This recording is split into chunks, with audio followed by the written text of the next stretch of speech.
So let's talk about some housekeeping. We have a very robust presentation today. And I want to introduce myself as your host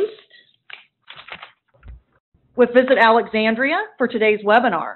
You know, Alexandria is so close to DC, we used to be in it, and so that's my tagline today for y'all.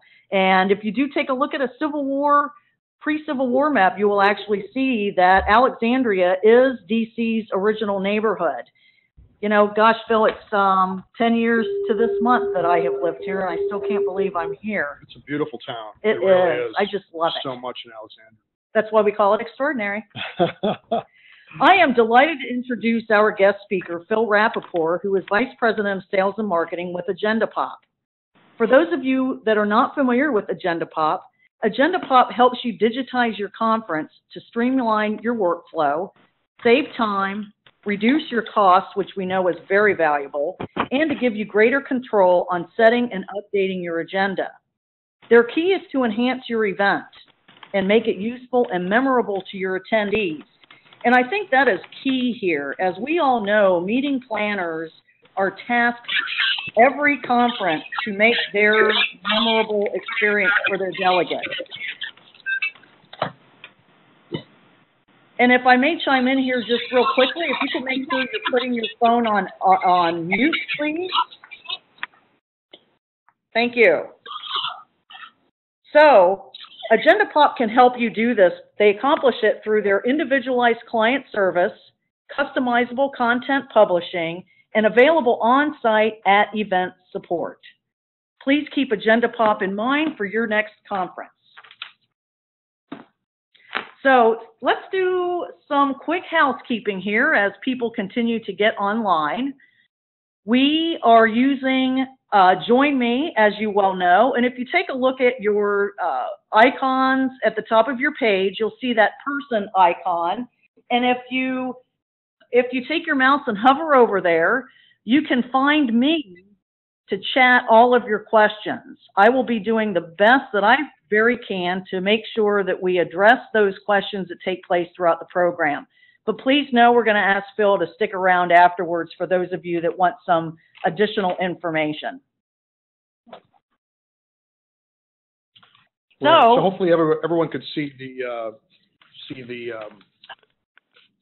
diagram on the screen. If you look at just go up to the very top where you see the people icon, find Robin Roan, and you can chat with her, and she'll be focused on collecting any questions that you may have during the presentation.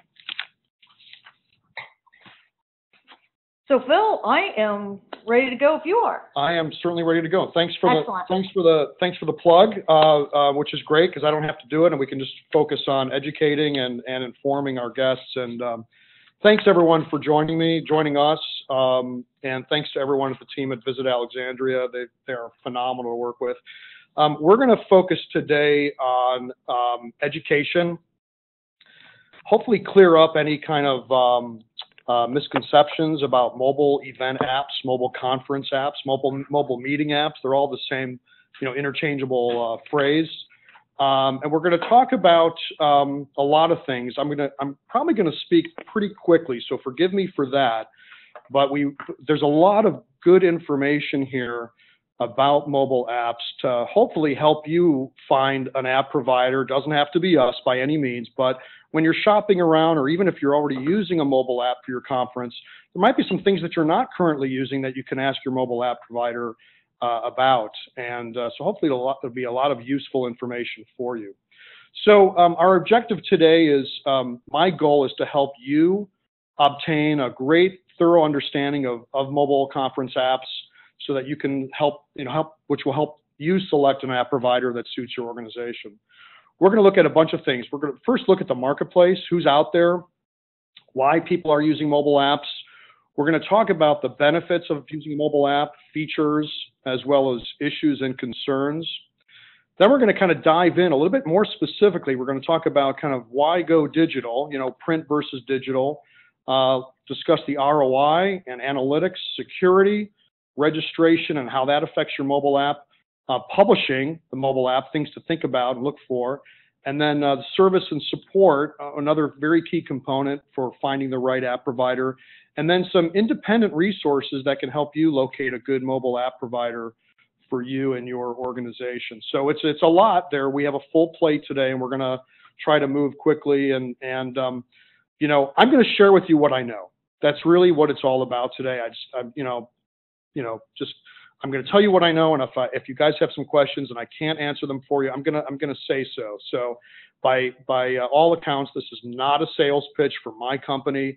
This is really about informing the marketplace and hopefully helping you make a good decision when it comes to mobile apps. And if I could jump in here, Phil, I did want to I'm so delighted that you're here today.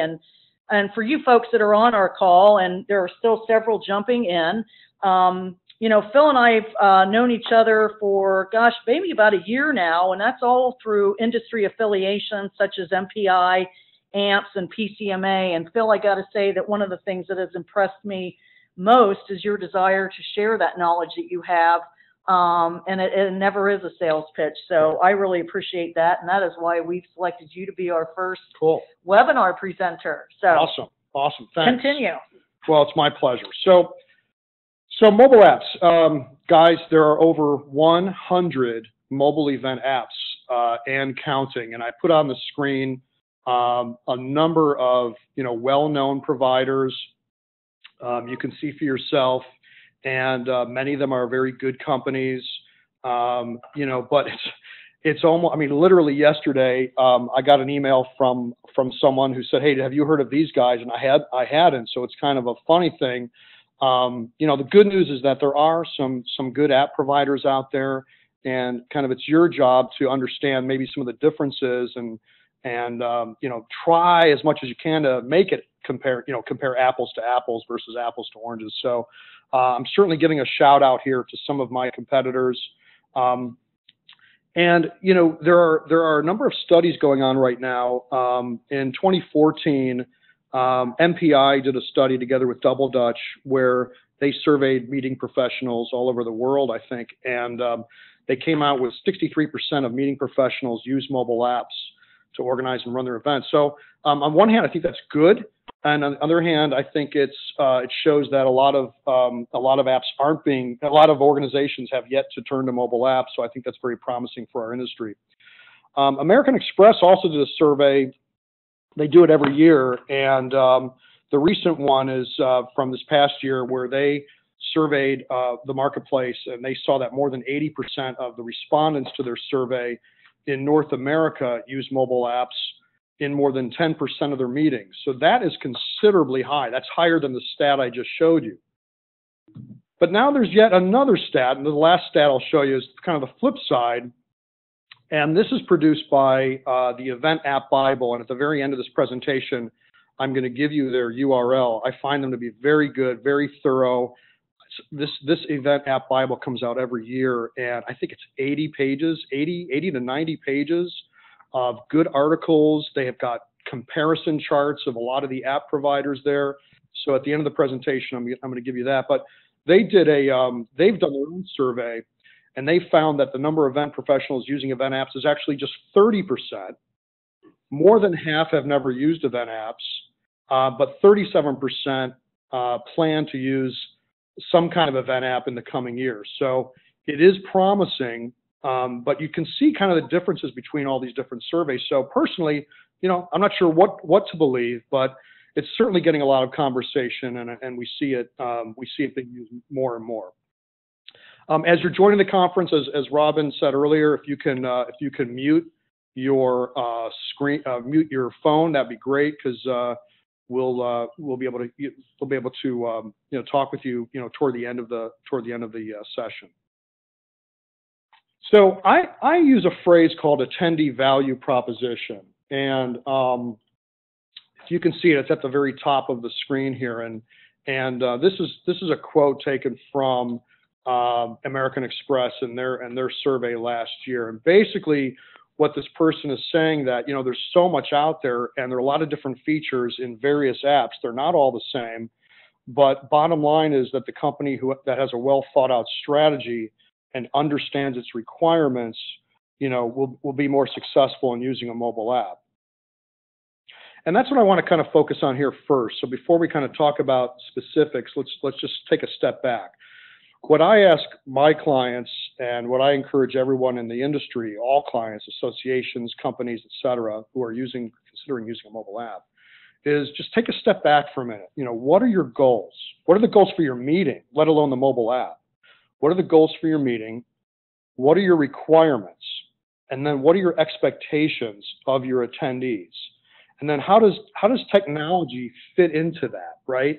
So think about an upcoming meeting or maybe your annual meeting and you want to make it better than it was last year. Just take a moment, you know, figure out and discuss it with those internally. You know, what are your goals? What are your requirements? And what are your expectations?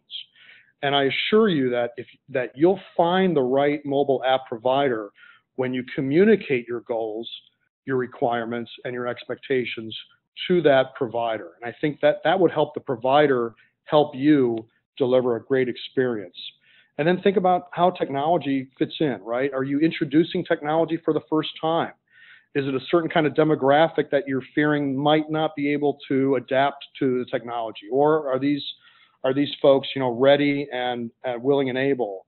Have you had a mobile app before, but you kind of want to do some new features? Are you using a mobile app to reduce waste? You know, reduce your printing costs? Do you want to improve communications and networking among the attendees? Or you just want to make the meeting cool? Well, I'll say this. My advice is don't do it just because it's cool. Do it because it's the right thing to do, that it fits in with your goals and requirements and expectations. You don't want to just throw something in that's cool and the kind of a, you know, whiz-bang type of technology. You really want to add meaning to it and add utility for your members, for your attendees.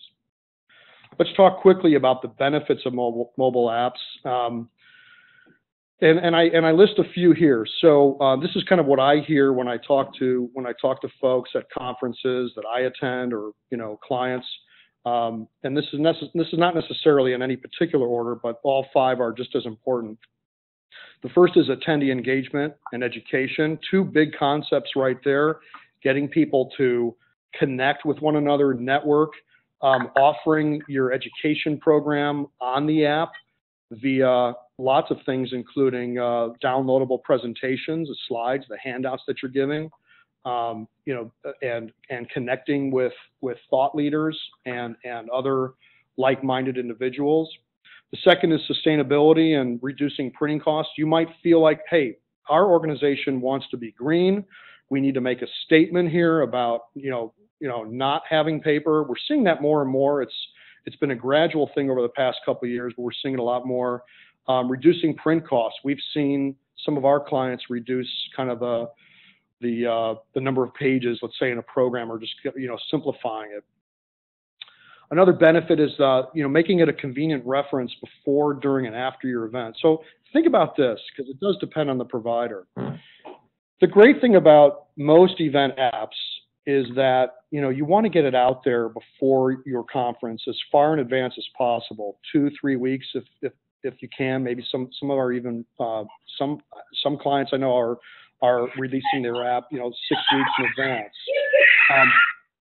Certainly during the conference itself and after the event. You know, we've looked at our stats for our conferences, and we've noticed that people are coming in after the event. And what are they doing? We see that they're downloading the presentations. Maybe they just didn't have time, or they didn't download as many as they wanted to during the event.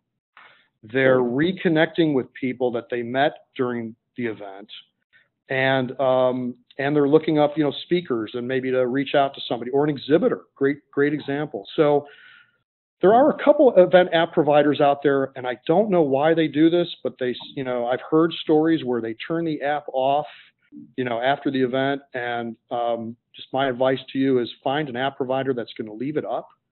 You know, leave it up for, you know, 6 months to a year or even more. Personally, we leave it up indefinitely.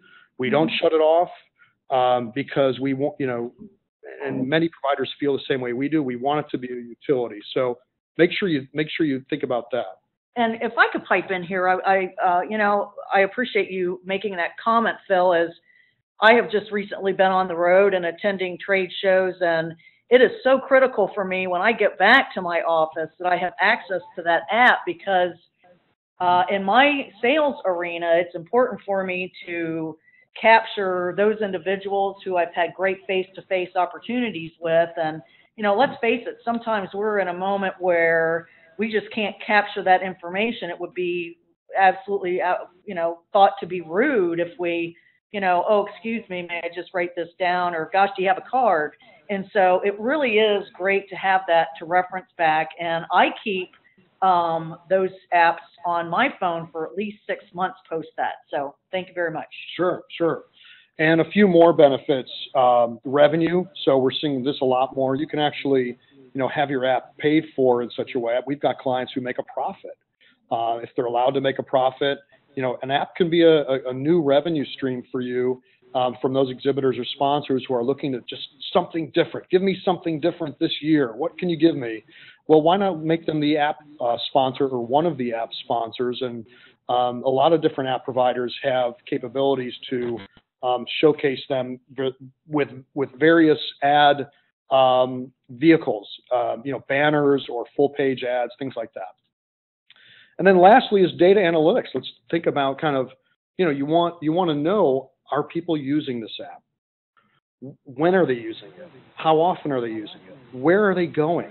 Are they clicking on my sponsors and exhibitors? Are they using the various features? How many have downloaded a presentation, right?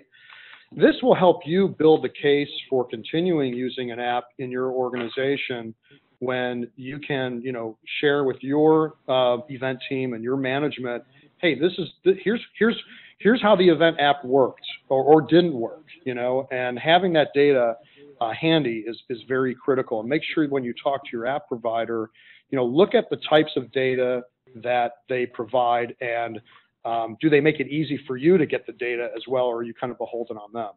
There's a question that's come in. Is it customary for an app provider, Phil, to possibly go over that data that is captured after that possible first conference where the app has been used so that they can make sense of it and then do report that out? Yeah, and that's a great question. That's a question to ask the provider too, is like, will you take the time? Will you spend time with me?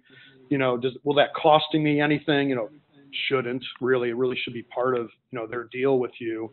But yeah, absolutely. And some will just send you kind of a data dump and just say, here it is, call us if you have any questions. We actually do a little bit more. We kind of put together a report and, put your logo on it, things like that, so that you can basically, download it, walk it into your, supervisor's office and kind of look good in front of them. So yes, absolutely. All right, so what are the issues? So apps, while they're certainly growing in use and becoming more customary and more everyday, there are a bunch of issues. So I listed these alphabetically, and I'm going to try to go through each of these, during this conference, so that you guys can be a little bit more educated on your end when you're talking about, whether to use a mobile app or who to use. So the first thing that I hear is like, how do you compare apps? I mean, Phil, you just showed me a slide of 100. There's probably at least 125, 150 apps out there. How do you compare them? So we're going to talk about that in a minute. The second is adoption. How do you know that your attendees are going to use it, and what things can you do to increase that adoption, right? Third is the kind of the big elephant in the room. Pricing is like, and I've seen it, firsthand. The pricing is all over the map. It's amazing to me sometimes to see the range of pricing that apps are costing. We'll talk about that. The return on investment, that's part of that. The pricing, the member activity, the analytics that you're looking at. So we'll discuss that in a few minutes. I'll show you some examples. Security. So you've got to determine for your conferences, do you want the app to be open to the world? And when I say the world, I mean the world. Like, I mean anybody who's living and breathing can download your app and see the agenda, see the attendees and all that. Or are you concerned about security so much that where you want to require a login for at least downloading the app the first time, and or logins, what I call kind of a gatekeeping function, throughout the app. You can actually set parameters where you can actually require login if you wanted to, you know, for people to download materials. And we'll talk about a little bit of that in detail as well. The registration integration, you know, let's say you're using, and there are tons of registration providers out there. You want to ask the registration provider if they'll work with your mobile app provider. And we'll talk about that as well. And you also want to ask your app provider, hey, can you work with the registration provider? We want to make sure it's seamless so that the attendee information can get into the app quickly and easily.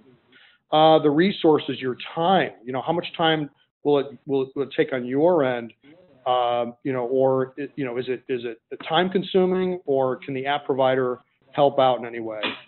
And then the other elephant in the room is Wi-Fi. And in many cases, the Wi-Fi costs are higher, significantly higher than the cost of the mobile app.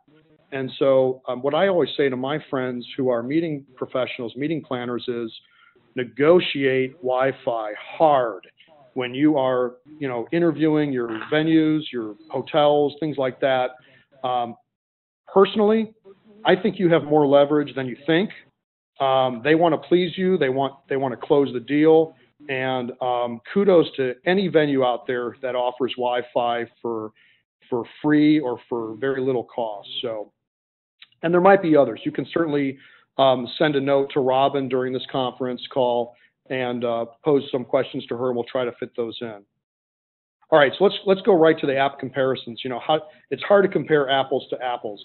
So remember what I said a few minutes ago? Stick to your goals, requirements, and expectations, and you'll come out happier. When you're talking to different providers, take notes. Create a scorecard if you want, or just make sure that you've got, you know, your notes in order so that you can weigh the pros and the cons, all the trade-offs between app providers. Make sure you view the demos. Ask to be given a login to a conference that they had maybe, you know, within the past 6 months, so that you can experience what it's like to be an attendee. Ask good questions and then get references. I have this kind of one sheet, and it's you know, you're more than welcome to have a copy. You can send us a note at info@agendapop.com or phil@agendapop.com. I'm not going to put you on a mailing list, so don't worry. But if you just want a copy of kind of the questions to ask, I'm happy to give this to you, because I want you guys to be as educated as you can when you're shopping around. And it asks you to, you know, it literally lays out some of the more common features, and you can use this to ask around and when you're interviewing app providers. Let's look at some of the terminology to kind of keep it on an even playing field. Native, that email is phil@agendapop.com or info@agendapop.com, and I'll put that up toward the end of the presentation. Terminology. And some of this might be new to some of you, so that's good. I'll take you through it. Native app, web app, or a hybrid. A native app, and let me kind of jump to that page. So you know all the icons that are on your smartphone, whether you're using an Apple, an iPhone, or your Android. All of those apps are native to that device. In other words, we're kind of, you know, if you will, you know, using the, you know, we're kind of leasing space, or they're giving us that opportunity to put our app on their native platforms. The two major platforms are iOS, which is Apple, and Android, which is pretty much everybody else, like Samsung and some of the other devices. So those are native apps, and some app providers focus on producing native apps and native apps only. There are many conferences out there. We do a lot in the medical space, financial space, et cetera, where the attendees want to come in with their laptops. You know, that's how they work. You know, the device might just be too small for them. You know, while the device is convenient, you know, they want the laptop. So this was a photo. The one on the right here is a photo I took in Florida at an epilepsy conference that we that we work with. And sure enough, in the back of the room, I was so excited to see somebody actually opening up their laptop and all that. So this person was following along with the slides on the stage, and I think a few people next to them were doing the same thing. So the web app is a version of your app via a website. So your app provider who does web apps will give you a URL that you can distribute to your attendees and say, okay, for those of you who want, to use it on your laptop, or even desktop before they come to the conference to look at the schedule, they can use the web app. The web app often will not have all the, and here are the couple, different, I'll get to that point in a second, but so here's what an app might look like on your phone, on your tablet, and on your laptop. Not all the features from your native app can be replicated on a web version, just because the native apps are, they have a lot of utility on your smartphone, like chat, for example. So certain things are native app only. I'd say about 90% of the features in a typical conference will be found on your web version, maybe more, maybe 95%. The adoption of native apps is clearly higher than web apps. Why? Because everyone's walking around with an iPhone or an Android, and they're useful. You take it out of your pocket, turn it on, get into the conference, you're there. So it's much more, the adoption rate is much higher. Hybrid is basically both, right? So, so you want to ask your app provider, do they produce a web app? If so, does it cost extra? It shouldn't, but I can't speak for other business models.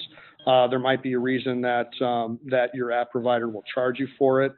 We don't, but that's really, maybe there's a good reason for it. But so that's the difference. Native app, web app, hybrid is basically both. It can be available on all those. If you have somebody walking around with a Windows phone or BlackBerry, if they can get to the browser, then they'll see the web version of the app on their phone. Okay, cool? Everyone with me so far? Branded versus unbranded. We're going to go through branded versus unbranded, license period, what an API is, and adoption. Okay, these are kind of the key terminology. So again, my focus today is on educating you so that you become a very good client and you'll know what you're talking about when you're interviewing app providers. Branded apps versus unbranded apps. A branded app is what you see on the left here. So this is where it's your own app that the app provider is customizing for you with your name, your artwork, right, your graphics, and the name of your conference or the name of your organization in the label section underneath the icon.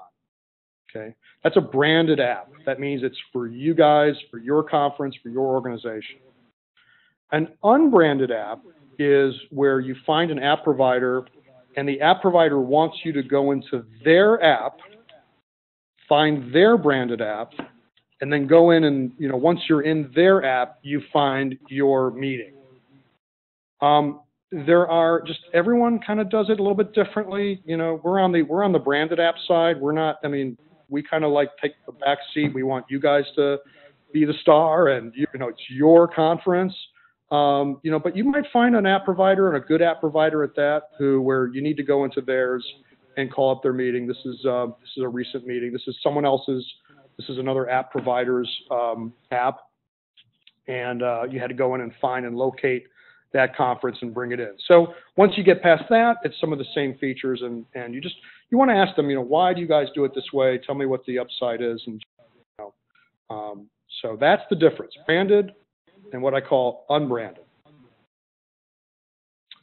License period is often the question I get asked often. So you want to ask your app provider, how long is my app going to be available to my attendees?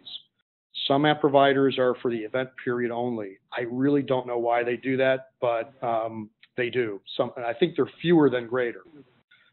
Some will leave it up for 3 to 6 months. Some, it's a 1-year deal, okay? It's just 1 year. And some, you're doing it for multiple years and multiple events. So you'll be able to go into the app, switch to the conference that you're in now, or switch to a previous conference to look at, who the attendees were, who the speakers were, the presentations, things like that. And the last one is indefinitely. So personally, we like indefinitely, but some providers will charge you kind of an annual license fee. So you want to just be informed and be a wise consumer in that, and just find out, is it a year after, year to year, and what that price is. What if I don't come back to the same provider the next year? Can I still get access? Can my attendees still get access to that 2016 app in 2017? Okay, that's going to impact your contract, how it's written, and it'll impact your pricing.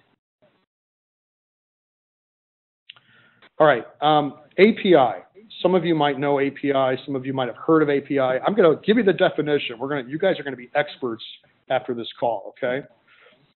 An API simply stands for Application Programming Interface. Now, I'm not going to go geeky on you. Okay. So let's just, we'll keep it real and just call it API or API. But API is the commonly used frame. All an API is a code that links one platform to another. Okay. For apps, it commonly is used in registration. You might have a registration provider that you love.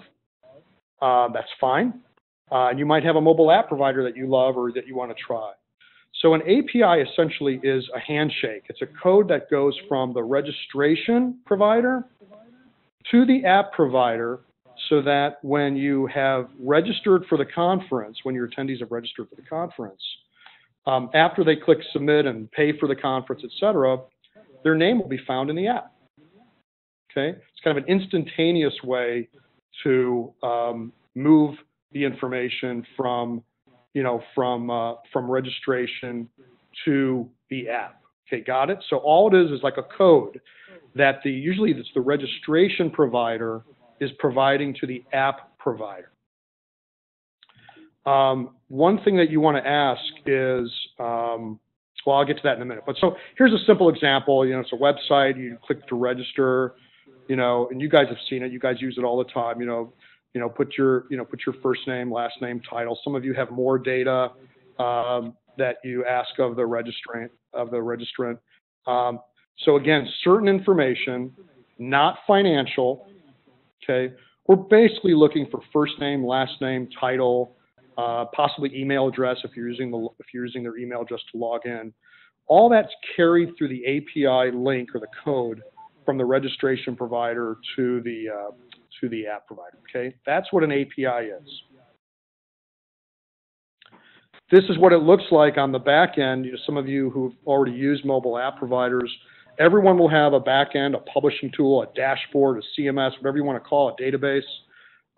So this person registered, and it's her first name, last name. Her photo hasn't necessarily come in. That's usually a manual process, on our end or on your end after the fact. But basically, it's first name, last name, login, title, organization. Boom. That's all we need. That's all we need. So with an API, you want to ask your registration provider, will you provide an API, or you can say API key, to my app provider? If so, are you going to charge me anything? And if you're going to charge me, why are you charging? So I do a lot of public speaking around the country. And next to Wi-Fi, this is kind of one of my pet peeves. From my end, I like to work with with a registration provider who doesn't charge you or doesn't charge us to take the data. And guess what? It's your data.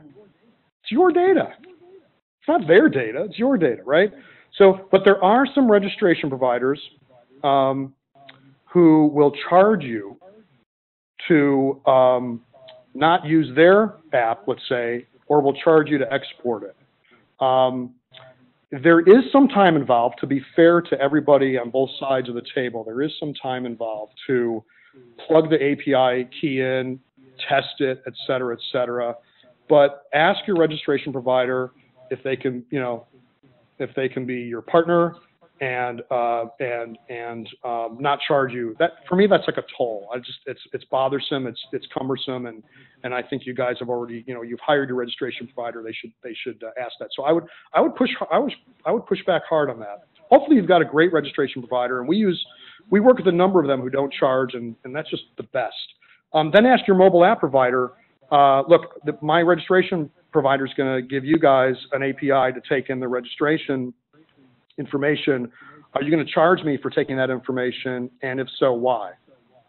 They might have a good reason. Maybe there's something else in the formula, or just maybe there's something else that is that we're not talking about on this call, that they require several hours or whatever it might be. And there might be a good reason. I haven't come across that, to be honest with you, but maybe there is a good reason. So I'd be wary of that, of, you know, these kind of additional costs. I just don't like to nickel and dime people, and I don't want to be, as a consumer, I don't like to be nickel and dime. So get that out front when you're hiring both providers. Cvent's a good example of, you know, they provide end-to-end integration, so you don't have to find a separate registration and app provider. You can go with one company. There are other app providers who do that as well, but many people I talk to have kind of their favorite registration providers, and they have their favorite, you know, app providers. Let's talk about adoption, because just because you have a mobile app doesn't mean everyone's going to use it, right? There are 4 steps, and they're simple. The first is you got to find the app, right? So if you're using, remember we talked about the branded app or unbranded app, either way, you've got to search for the native app, you've got to search the App Store. And on Apple and iOS, you've got to, you know, go to the App Store on Apple, or go to Google Play on Android, okay? And so you want to make sure that people know where to find their app. Then once you find it, you have to download it to your device, right? Then you have to install. All of these take, I mean, the downloading probably takes the longest. It might take a minute, 2 minutes sometimes, depending on just how much stuff is in your app. Then you have to install it onto your device, and then you have to use it. So you can, a good app provider will actually show you some stats of how many people have downloaded the app and how many people have installed the app. There is a difference. And how many people have logged in, okay? That's why I could kind of put like an inverted pyramid. It's you know, this is the greatest number of people, and this is kind of the steps to actually get you to get the attendees to use the app. You've got to search for it, download it, install it, and then use it, or, you know, log in to use it. Okay. For some conferences, you've got people walking around with an iPad in addition to an iPhone, right, or a tablet. You'll see adoption rates go really high, and that's good. You know, maybe they want to use it for different reasons, and they just want to have, you know, maybe a larger screen and use a tablet for looking at presentations.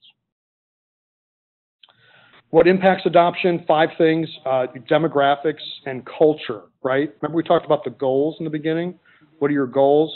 Do the demographics kind of fit into that, right? Are your demographics changing? Are you trying to reach a younger audience and use technology for that reason? What's your commitment as an organization? Are you really behind it? Okay, you're going to put some time into the mobile app, and you know, when people hear about a mobile app, they're typically going to be excited. So you want to be able to make sure that it's easy to find, easy to use, and easy to ask questions. What's your attendee value proposition? Remember what we talked about at the beginning? Your goals, requirements, and expectations of your attendees. Do they fit? Is a mobile app right for you? Maybe it's not right for you right now, but it's right for you in a year or 2. That's okay. You know, but think about that, and it's got to be right for you. Paper. More and more we're seeing paperless conferences, so they really want the mobile app to make everything work. You know, we see that, you know, personally, we see a huge adoption surge when paper is eliminated. You know, when you send out emails in advance or put it on your website, you know, there will not be a program this year, kind of a thing. You should see, if you promote it, and that's why I put that at the bottom and in red, is you've got to promote it. You've got to promote it on your website. You've got to promote it in your email blasts. Promote it every which way. You know, promote it. You know, certainly at the event, at the registration desk. When you have people coming in to get their badges, say, hey, have you downloaded your mobile app yet? Please do that right now. And I mean right now. Like when they're sitting in the lobby or the foyer, like get them to do it right in front of you. So if there are any questions, you can address them right there. When you're doing housekeeping remarks, opening remarks at your conference, that's a great place to say, hey, does everyone know about our mobile app this year? Make sure if you haven't downloaded it, do it now. We're going to have a Q&A. We're taking surveys, we're going to, and make sure that you can, bring the utility to the forefront. So I'm going to take just a 30-second break, drink some water. There's a lot more to come. Stay with us. We're going to get into, we're going to look at apps in just a moment. Thank you so much, Phil. And gosh, I sure appreciate you sharing my favorite picture of extraordinary Alexandria. For those of you on the call, our King Street trolley, which you see, is free of charge, and it does run from King Street Metro down to Alexandria's waterfront. It really is just a great value add for delegates. I do want to just take a quick moment to give a shout out to our Helms-Briscoe valued partners out there on this call. Helms-Briscoe and other third-party planners are certainly in a role now where they've come such a long way from rates, dates, and space to really being key consultants to meeting planners and organizations. So I think it's great that we've got such a wonderful group of Helms-Briscoe associates on the call so that they in turn can service their clientele better on moving forward with app providers. So thank you, Phil. Sure. Thanks, Robin. All right, so let's talk about the features, okay? And we'll start to show some screenshots here right now. So these are in no particular order, but when you're talking to app providers, ask them, these are some of the more popular features. Chat between attendees. Some apps don't have chat. I'm kind of surprised. And group chat, even fewer than I'm used to. Group chat is cool. You can actually put yourselves, like the event team, the organizer team, in your own private group chat, right? Hey, we need another microphone here, or the coffee's getting cold, or how's it going over there, et cetera. And versus kind of doing these one-off, with having to know each other's cell phone numbers and all that, you can actually do a group chat. Group chats are also great for public groups like SIGs, if you have special interest groups. Could be based on region, could be based on their discipline. It could be, young professionals have their own chat group.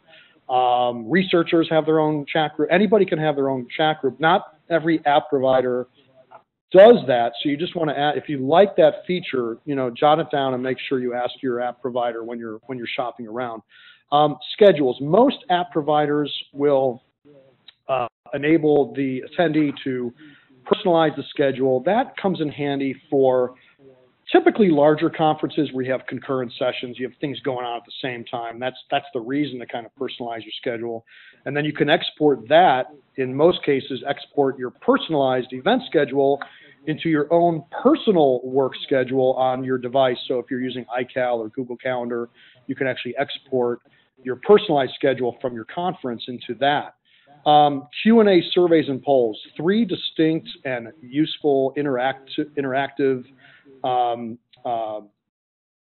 tasks and things you can do for activities that you can do for your conference. Q&A is when you're asking questions through the app. So, it's the new way of passing around the microphone. I like the Q&A, or we call it the question board, when you want to control. It's really for time management, right?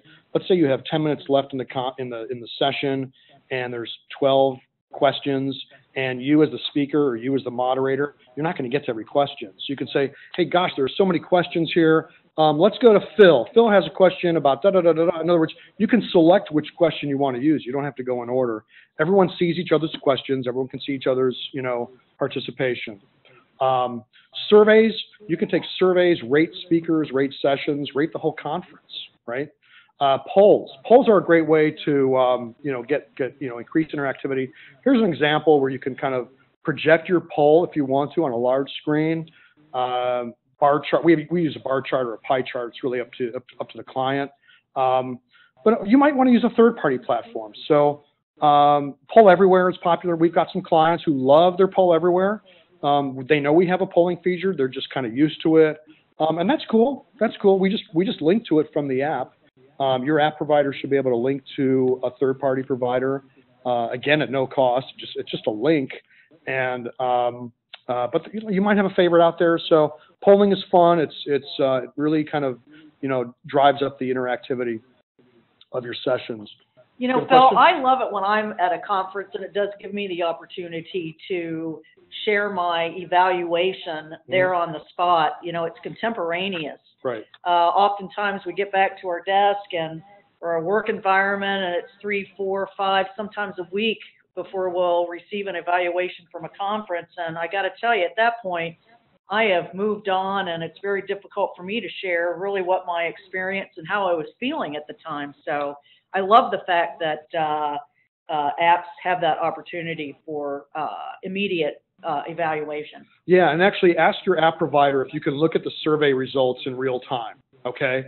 So make that note. And you might not want to. You might not need that or whatever. You've got a lot on your plate. You've got, you're running around the whole conference venue making everybody happy. But if you want to get that kind of instant feedback, behind the scenes, make sure the app provider can give you those tools to do that. It's usually just in the back end system, that you should have access to anyway.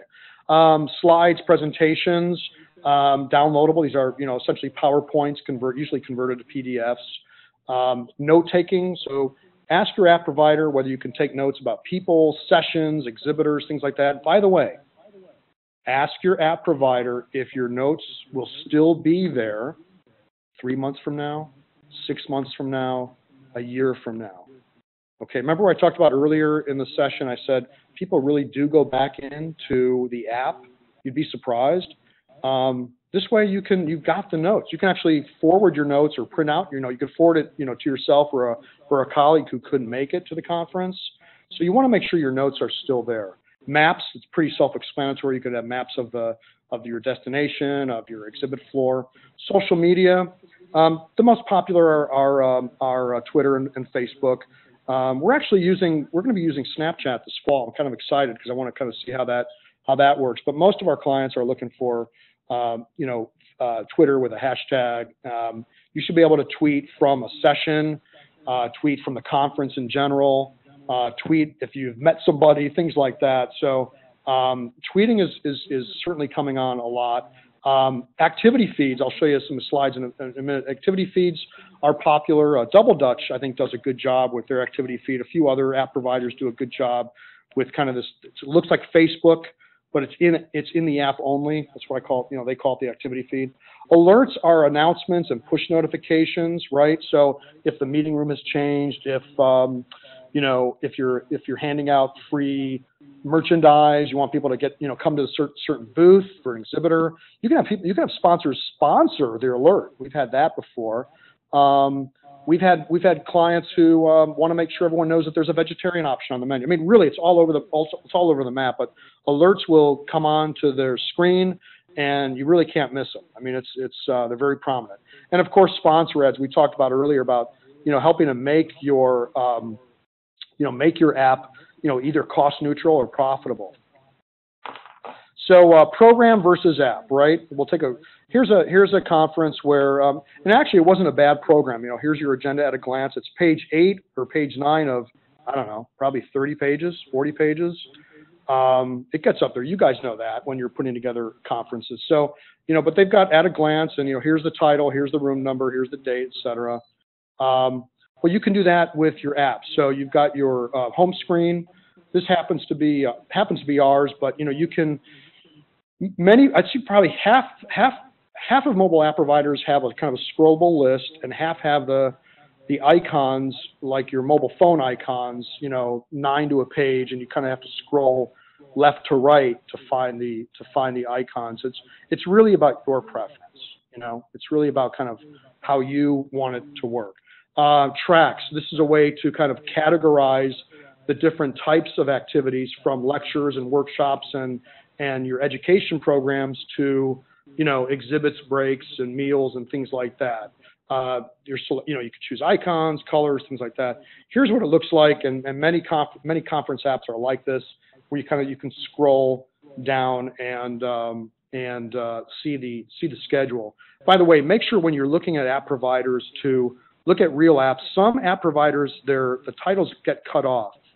I'm just not sure why, but that's usually, that happens to some apps. So you just kind of want to see that, hey, I want the whole title to be in there. So on this, and this back to this program, so later on, okay, now we're on page 18 and 19. Here's your session details and, maybe a biography and things like that. Well, and then here's a black and white version of the PowerPoint slides. Not very attractive. You really can't tell. The color's not in there. So what do you do? So you can get the session detail, with, the title, the location, who your speakers are. Click on one of them, see their bios. If you scroll further down, you can see which sessions that this person is speaking at. You can connect with them as a contact chat. So many conference apps have similar features in an attendee profile or a speaker profile, but again, you want to find the right one that works for you.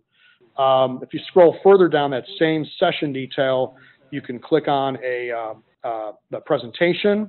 This happens to be 6 to a page. It's just the way that we got it. Oftentimes it's 1 slide to a page or 2 slides to a page. I'm just showing you one that has 6 slides to a page. You can obviously increase it.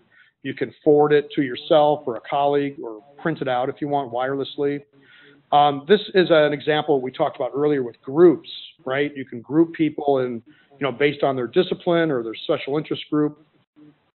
Maps, pretty self-explanatory. Exhibit hall, you can kind of zoom in and look at, where an exhibitor is located. Here's a quick example of surveys. You can use, multiple choice, rating 1 through 5. Those are very, very good. It helps you find out, was this app a success? Was the conference a success? Speaker listings, chat. Here's what it looks like when people kind of put their names in it, and headshots. I like this, the personal files. Some apps have this, so where you can go in quickly and find your downloaded slides and all your notes, right? You can have notes about people, exhibitors, sessions, or all of them.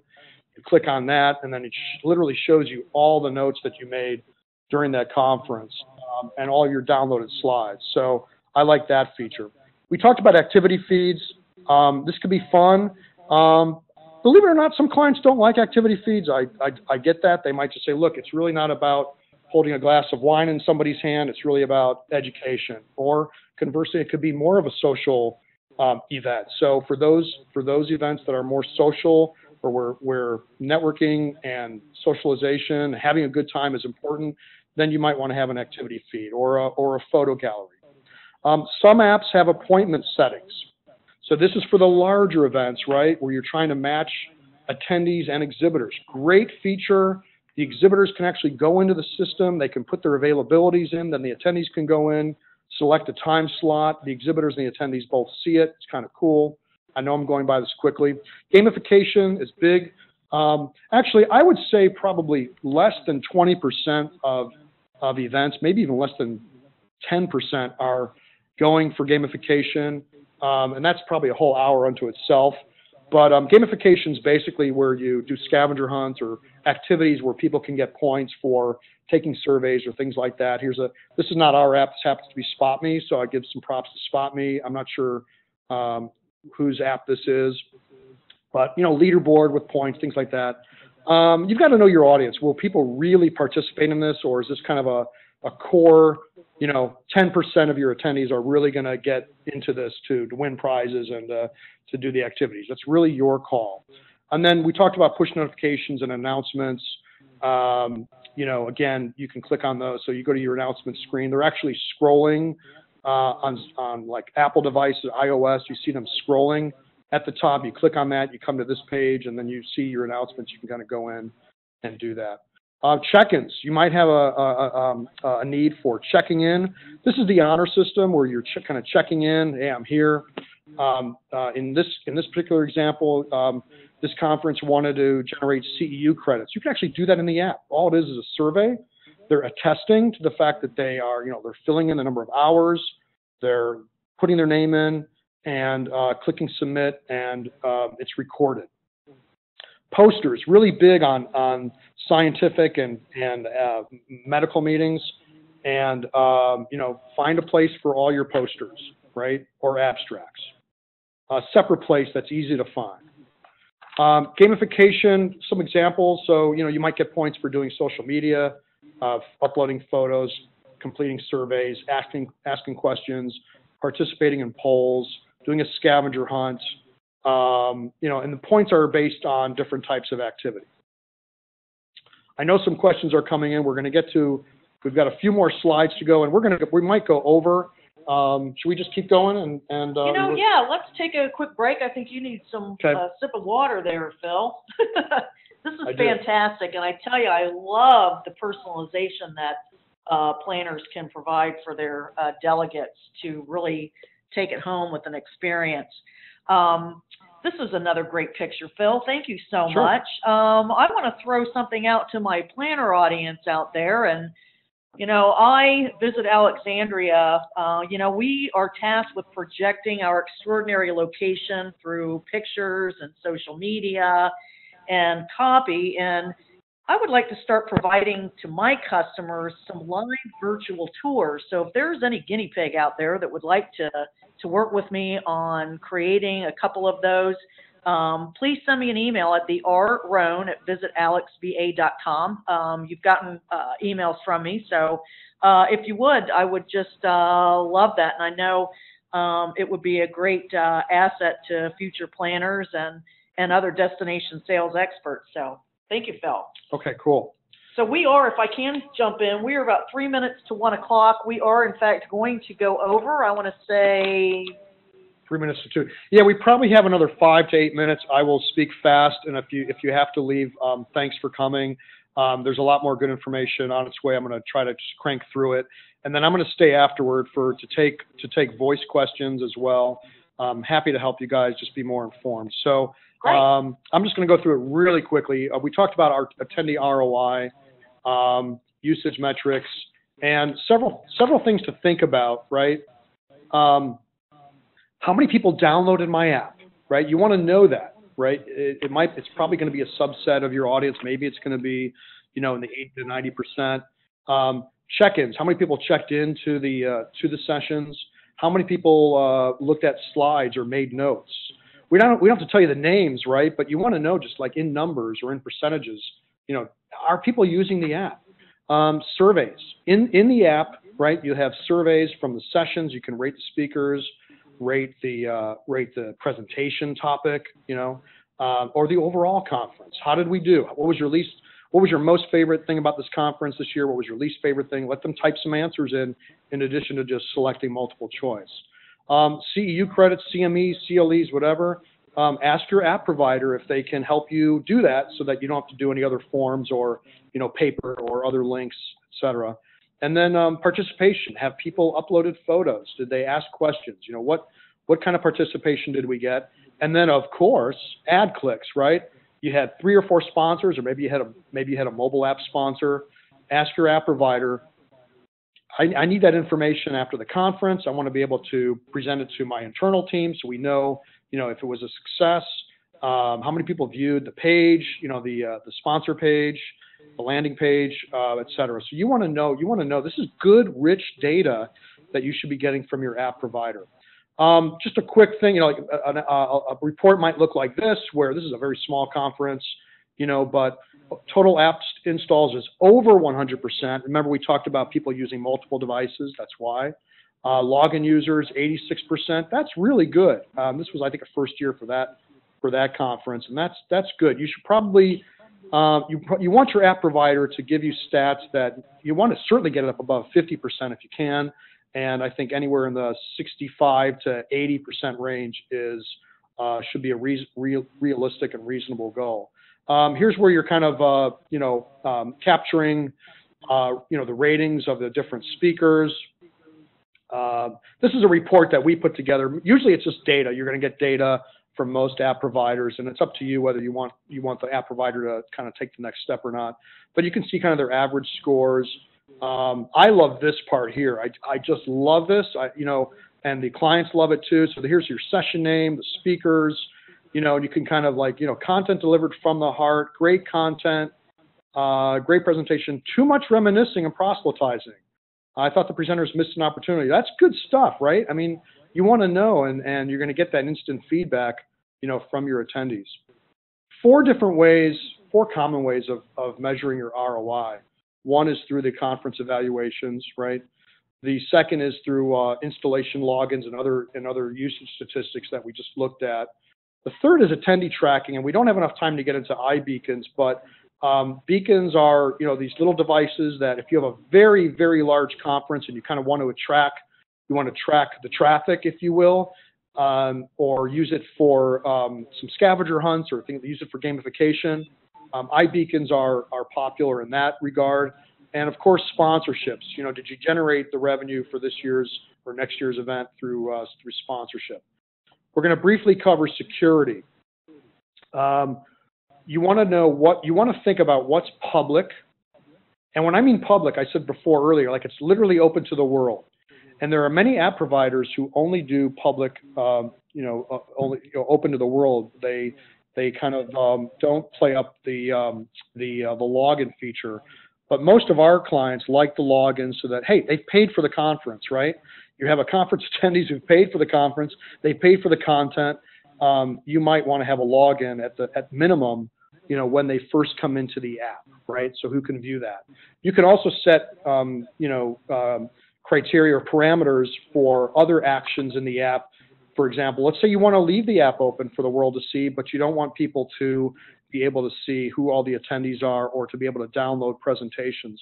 Ask your app provider if they can establish a login at those junctures, right? At those moments where you want to hide it from people who are paying or people who are attending in person.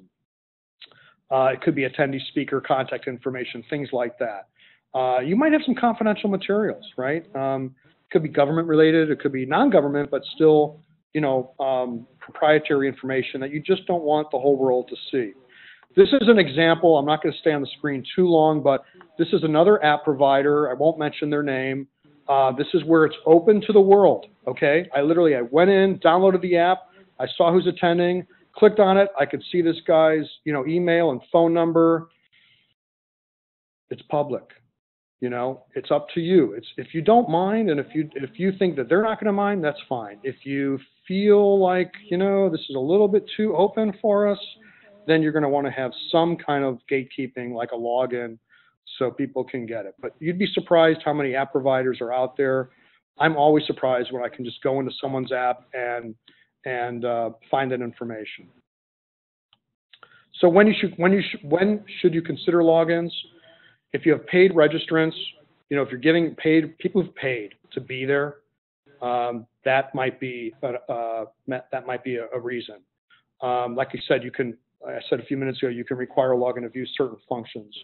And let's say you want to access previous conferences from the same organizer. You have multiple events or yearly events. You want to keep those accessible to people who've paid, people who've contributed. So you might want to have logins in that regard. When are they not necessary? There are some good cases, I'll admit. Let's say you're not listing any attendees. We do a lot of some of our conferences are for universities, for like student orientation. So there aren't going to be attendees, right? The students aren't necessarily, they don't have to put their names in and all that. So maybe it is open to the world, right? So no attendees need to be listed. You're not going to have any email or phone info next to anybody's name in particular. Maybe it's meant for public consumption, and the login process, you just don't want to burden your attendees for whatever reason, to log in. So those are some, pros and cons. Again, it's got to go back to you and what your needs are. I hope this is helpful. We're in the home stretch here. A few more slides. How to get the content into your app, right? There's 3 common ways. One is the batch upload. Some of you who have used event app providers, mobile app providers, will use, let's say, an Excel spreadsheet, and you'll put that information in the Excel spreadsheet. We'll upload that, and you can get that through with attendee names or the program or the exhibitors, et cetera, et cetera. API, we talked about API earlier. That is the link from your registration provider to your app provider so that you don't have to manually upload all the names. And then third is manually enter. You're probably going to do some correction. There might be typos, things like that. You can certainly make sure you have the capability to go behind the scenes to change and edit, add names, etc. This is an example of a template. It uses an Excel format. Here's a sample, profile screen of your attendee and their title and their bio if you want to put that in, right? Here's an example of a screen where here's where all your presentations are. This is your library, so to speak. So the presentation, here are the presenters. This is their file. You've attached it. The presentation name may or may not be different from the session name. Here's their time slot, right? Hopefully you have an easy to use dashboard where you can find things and get in and out in a reasonable period of time. Exhibitors, right? Logos, things like that. I'm surprised at some of the apps that I look into, and they didn't take the time to even upload a logo. I mean, pictures are great. Logos are great. Very, very helpful. We're going to wind up kind of on customer service. You know, ask your app provider how much training. Is there a finite period of time, or is it kind of, you know, as often as I have questions, I can call you to ask to ask for information. What kind of documentation are you going to get? And what I mean by that is the training. You know, you may not be the only person behind the scenes on your end. You might have a staff, an intern, et cetera. You might have material. I mean, you should have materials so that for those of you who want to learn the app tool on your end, make sure your app provider gives you some documentation. On call versus on site. What I mean by this is, how do I contact the provider if I have questions? Are they on call? Is it a ticketing system? You know, when should I expect to get a response? Do you come on site? Some of us app providers provide on-site help. Those clients who use it usually love it because they don't have to, you know, worry about the app. They've got so many other things going on at the conference. Let the app guy or app person do that. And the DIY versus staff, meaning, you know, here's the app, you know, call us if you need us, right? There are app providers like that, you know. It's a great app, and if you've got the bandwidth and the staff on your end to do it, great. Here you go. And then staffed is, hey, I need some help, especially the first couple of conferences. You know, help me with this. You know, help me load the information, help me change it, etc. The on-site support would come into, you know, maybe you put them next to registration, showing them how to download and log in if they haven't already, and to show them, you know, the different features on the app. Pricing. I'm just going to flash this really quick. Guys, it ranges from free to over 30 grand. It's literally all over the map. My advice is buy what you need.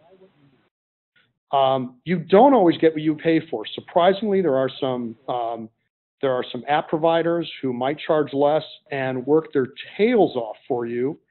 And I can tell you stories where you know, clients come to us after spending what I think is a fortune on a mobile app, and they get more mileage out of a smaller company. We're a boutique, so they get more mileage and more attention, right? Be careful about locking in. Some app providers won't even touch your event unless you commit to 2 years or more. That's up to you. You know, if you don't mind that, that's cool. But if you want to try it out, say, look, I want to try it out. I don't know if it's going to work. You know, I don't know if our attendees are going to love it. So can I try it out? And if we like it, we'll keep going. So be a consumer, right? And then, you know, ask them what other costs are related. Okay, the app is great, but what am I missing? You know, what other costs might you charge for me? Okay, I promised you at the beginning. This is we're almost done. This is one of the last slides here.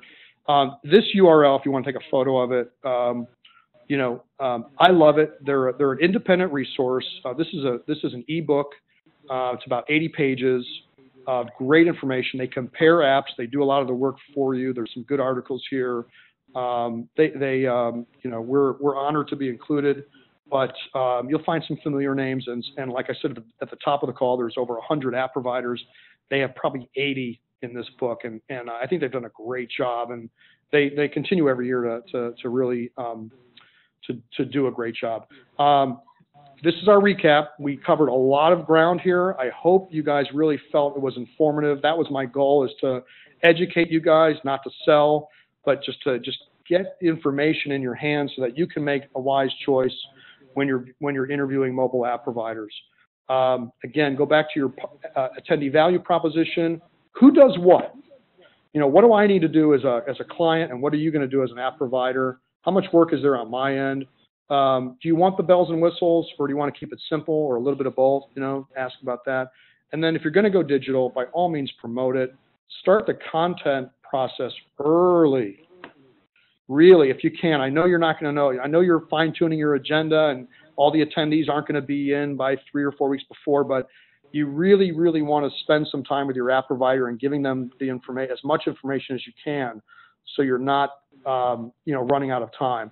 And then, get the feedback from your members, both anecdotally and through surveys, and review your metrics. So with that, I just want to thank you all for your time. I know we went long, and I apologize for that. Hopefully, you guys got a lot of information out of it. That was my goal, and thank you so much for being here today. And thanks, and Phil, thank you. You've made my head spin.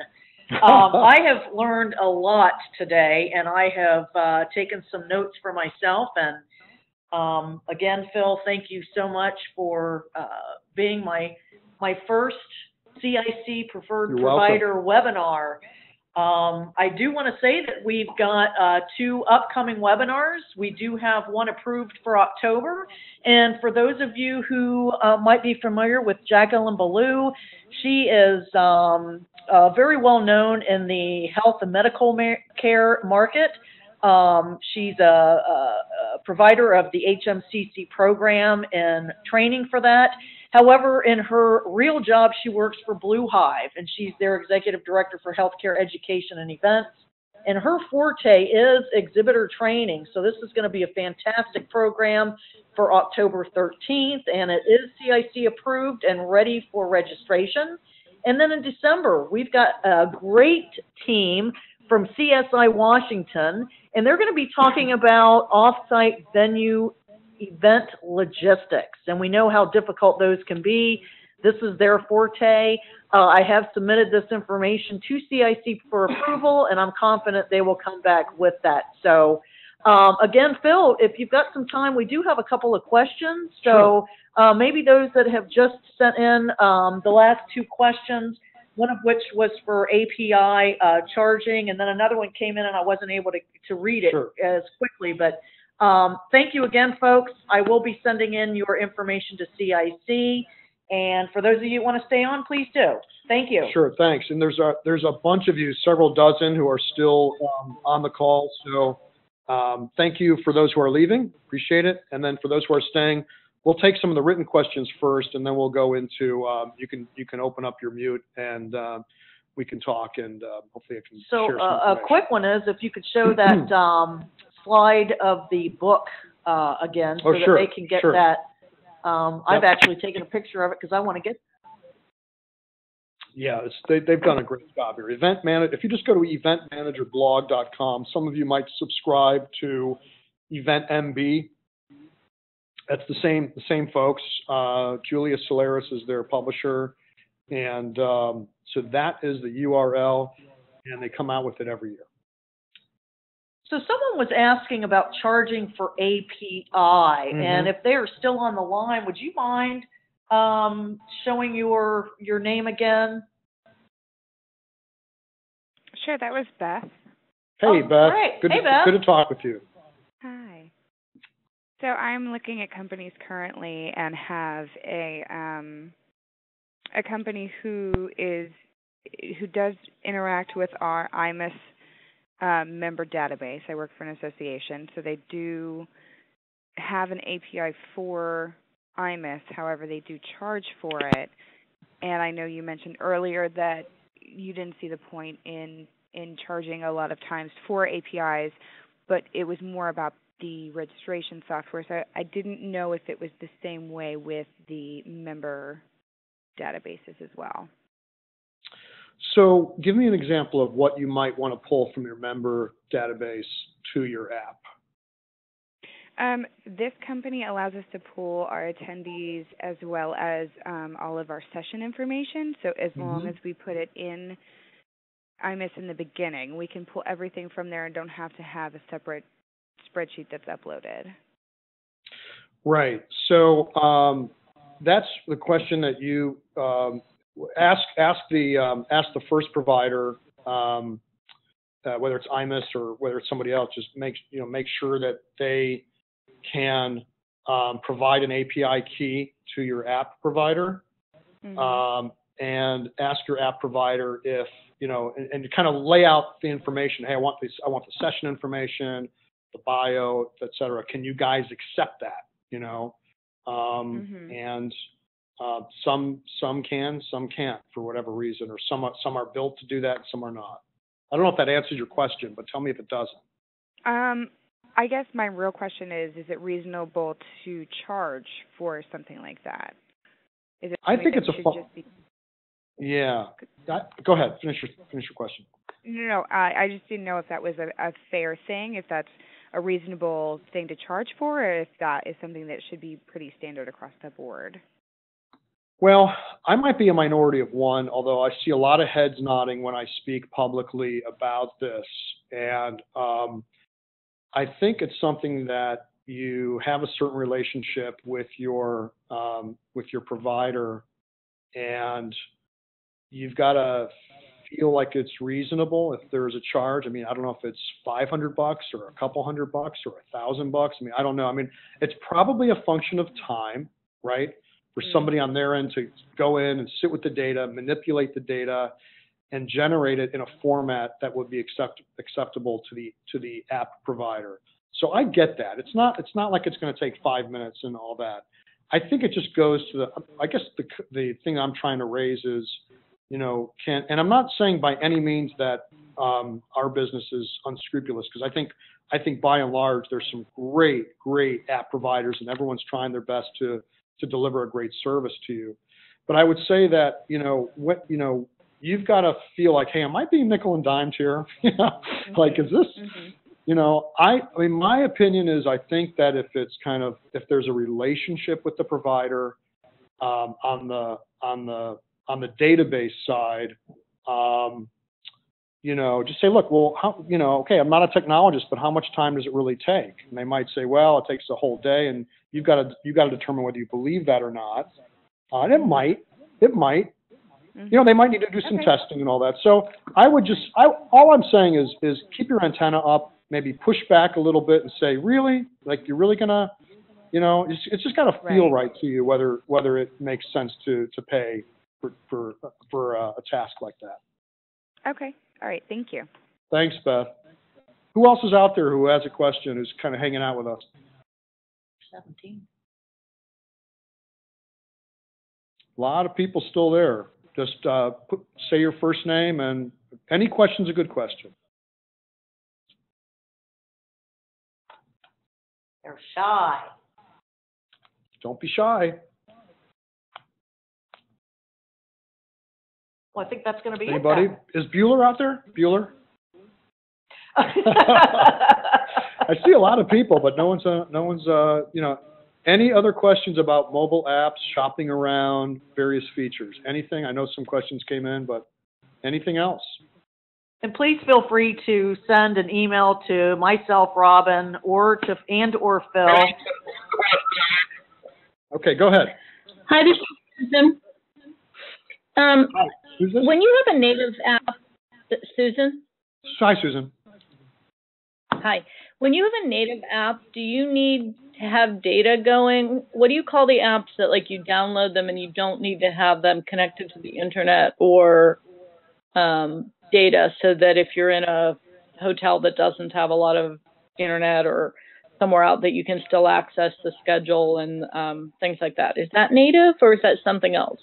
Yeah, no, that's native, and I'm glad you asked that, and for the people who are still on the call. So here's the thing. If you, and it kind of intersects with the Wi-Fi issue, right? It's kind of what you're alluding to a little bit, for connectivity. So what I recommend is, and that's really to the adoption, is get people to download it early on.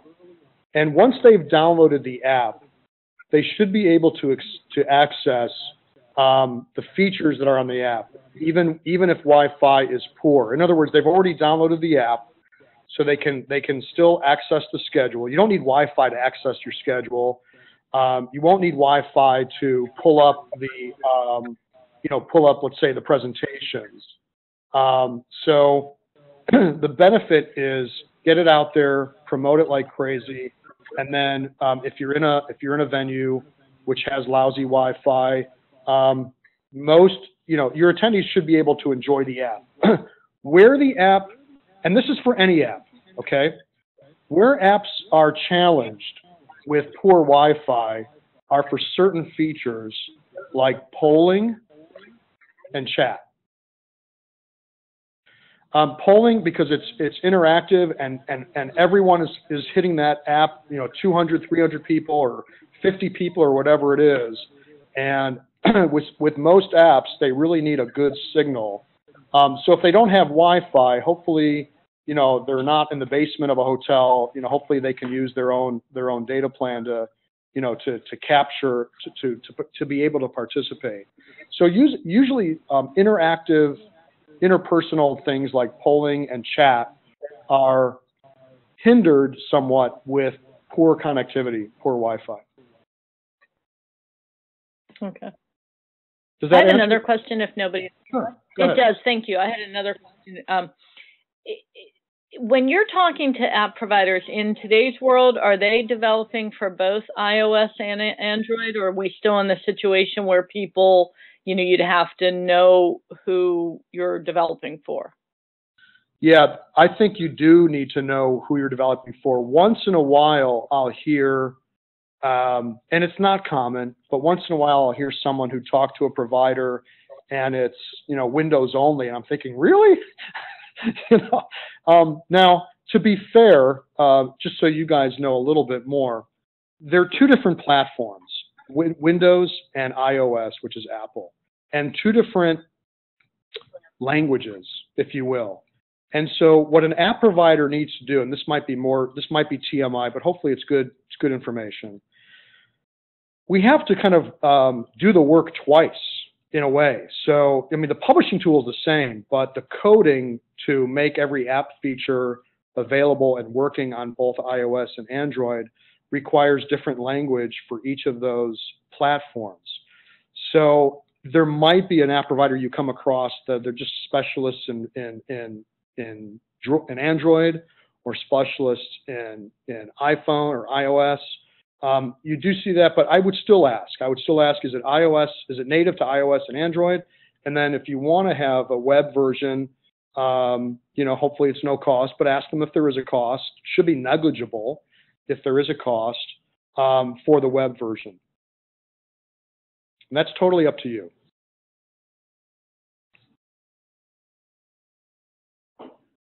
Was that helpful? Yes, thank you. Okay. Bring it on. We still have more people in the room. I'm here at Visit Alexandria, loving Alexandria, and with a view of DC. But any other thoughts or questions? It's okay. Don't be shy. Don't be shy. A few more seconds. Just jump out. If not, I want to thank everybody again. You can reach Robin if you have any questions. You can certainly reach out to me if you have any questions. If you are interviewing providers and we're not in that mix, that's okay. I'm cool with that. If you want a third person, just say, hey, Phil, provider A said this and provider B said this. What do you think? I'm okay with that. So I'm happy to get to know you guys and help you make the best decision for yourselves. That's great, Phil. Happy to do it. Thank you. Sure. Well, everybody have a great afternoon. Thanks, everyone. Again, thanks for your time, and don't forget the upcoming presentations and webinars that Robin and her team will be hosting. Excellent. Thanks, everyone. And we'll see you again next year for a webinar. Absolutely. Ever-changing. Thanks for having me, Robin. It's an ever-changing. Thank you, Phil. So long, everybody. Have a great day.